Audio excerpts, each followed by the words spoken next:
BLM Kerala, Tamil Nadu, Pondicherry. സംസ്ഥാനത്ത് അടുത്ത 5 ദിവസവും വ്യാപക മഴയ്ക്ക് സാധ്യത. ഇന്ന് 6 ജില്ലകൾക്കാണ് മുന്നറിയിപ്പ് നൽകിയിരിക്കുന്നത്. എറണാകുളം, തൃശൂർ, മലപ്പുറം, കോഴിക്കോട്, കണ്ണൂർ, കാസർഗോഡ് ജില്ലകൾക്കാണ് ഇന്ന് യെല്ലോ അലർട്ട്. ശക്തമായ മഴ ഈ ജില്ലകളിൽ പ്രവചിക്കപ്പെടുന്നത്.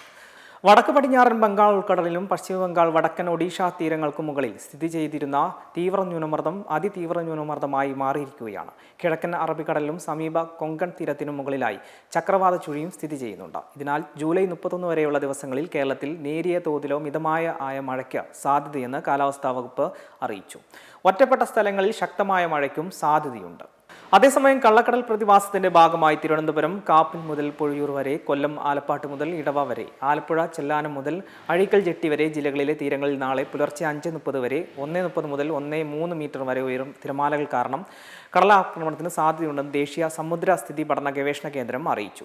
കന്യാകുമാരി തീരത്ത് നാളെ രാത്രി 11:30 വരെ 12:1 മുതൽ 1.3 മീറ്റർ വരെ ഉയർന്ന തിരമാലകൾ കാരണം കടലാക്രമണത്തിന് സാധ്യതയുണ്ടെന്നും മുന്നറിയിപ്പുണ്ട്. കടലാക്രമണത്തിന് സാധ്യതയുള്ളതിനാൽ മത്സ്യത്തൊഴിലാളികളും തീരദേശവാസികളും ജാഗ്രത പാലിക്കണമെന്നാണ് നിർദ്ദേശം. അതേസമയം അസാമിൽ മഴയുടെ ശക്തി കുറഞ്ഞെങ്കിലും പ്രളയക്കെടുതിക്ക് അയവുണ്ടായിട്ടില്ല. മരണസംഖ്യ ഇനിയും ഉയരാനാണ് സാധ്യത. ഇതുവരെ 68 മരണമാണ് സ്ഥിരീകരിച്ചത്.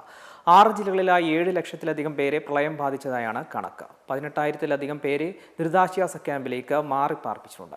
NDRF, SDRF തുടങ്ങിയ സേനകൾ രക്ഷാപ്രവർത്തനങ്ങൾക്കായി രംഗത്തുണ്ട്. മെമ്പർമാരുടെ നിക്ഷേപങ്ങൾക്ക് ഉയർന്ന ലാഭവിഹിതം നൽകുന്ന കേന്ദ്ര സർക്കാർ സഹകരണ രജിസ്റ്റേർഡ് സൊസൈറ്റി ഭാരത് ലജ്ന multi state housing cooperative society limited.